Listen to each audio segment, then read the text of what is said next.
Welcome to the video for how to file a power of attorney, commonly referred to as POA. Franchise Tax Board has two POA forms, the 3520 PIT for individual and fiduciary filers, and the 3520 BE for business entity filers. This video will cover the 3520 PIT. In this video, you will learn how to correctly complete Form 3520 PIT for an individual or fiduciary taxpayer, how to designate representatives, and how to select authorizations appropriate to the taxpayer's needs.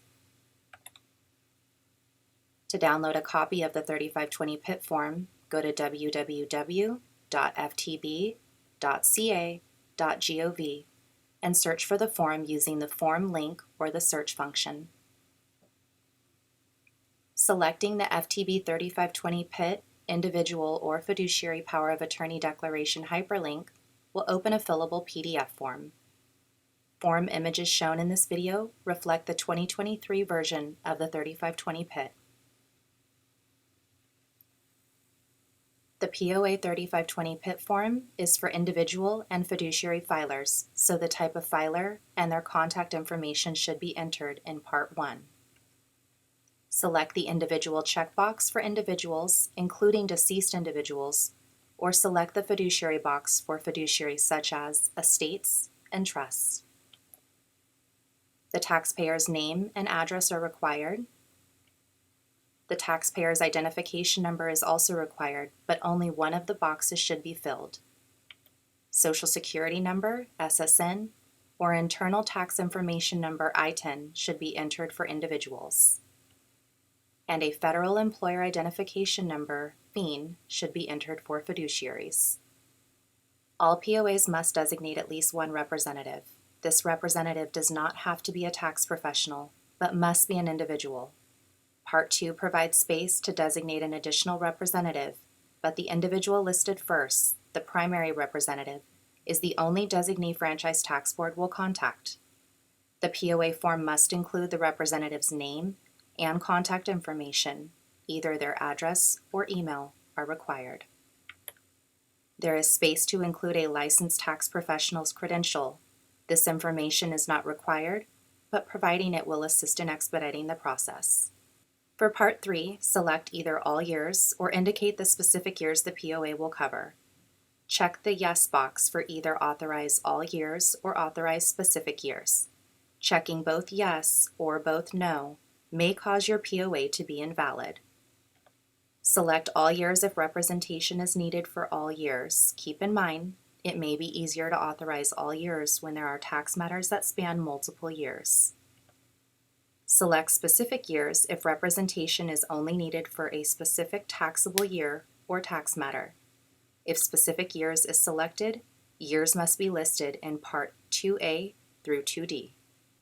Part 4 is optional. Each additional authorization may be selected or left blank. Here is an explanation of each authorization. The Add Representative authorization allows a representative listed on this POA to add new representatives without requiring a new POA to be filed. The Authority to Sign Tax Returns authorization allows the representative to sign the taxpayer's return if they are incapacitated or out of the country. The Receive Refund authorization allows the representative to be mailed the taxpayer's refund check. The Waive the Statutes of Limitations authorization allows the representative to have additional time beyond the standard 4-year statute of limitations to resolve tax issues.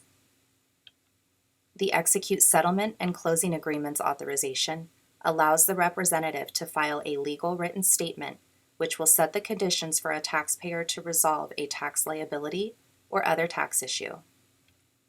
And the Other Acts checkboxes allows any additional authorization not included in this section to be requested on an optional attached page.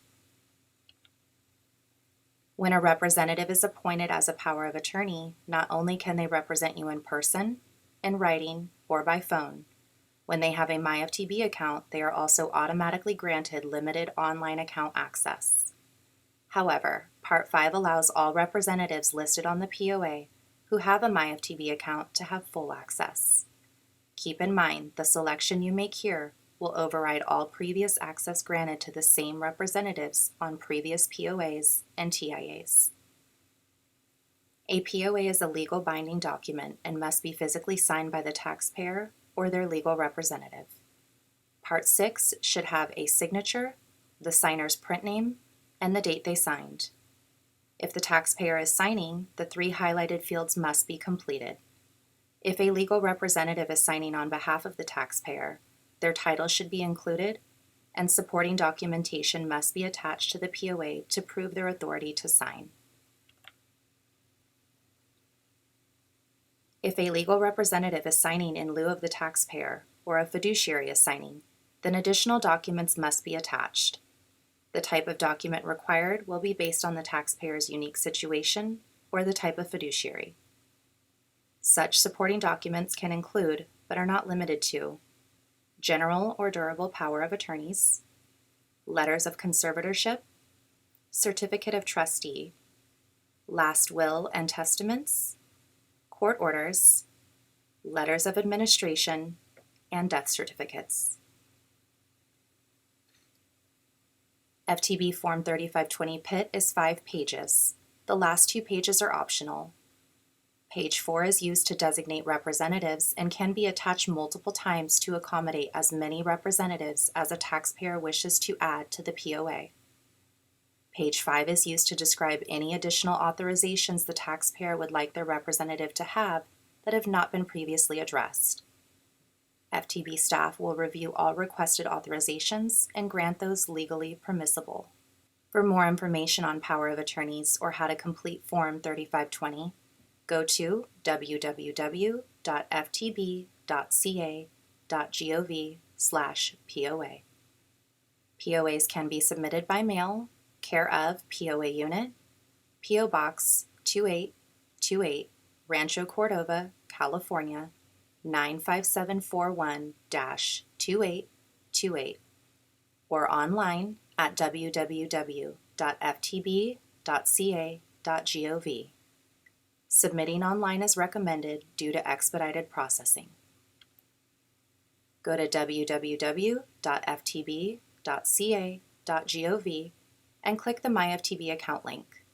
You can log in or create a new account. Both individual taxpayers and tax professionals can use the Services drop-down menu to file a POA. Tax professionals can also submit using the Quick Links section. Only tax professionals have the option to attach the POA form to their submission. For help with MyFTB, visit our website and click Help after selecting MyFTB account. Or contact us at 1-800-353-9032. For calls originating outside the U.S., call 916-845-2829, weekdays 8 a.m. to 5 p.m. Pacific Time, except for state holidays. For general assistance, contact us at 1-800-852-5711. For calls originating outside the U.S., call 916-845-6500. Weekdays 8 a.m. to 6 p.m. Pacific Time, except for state holidays.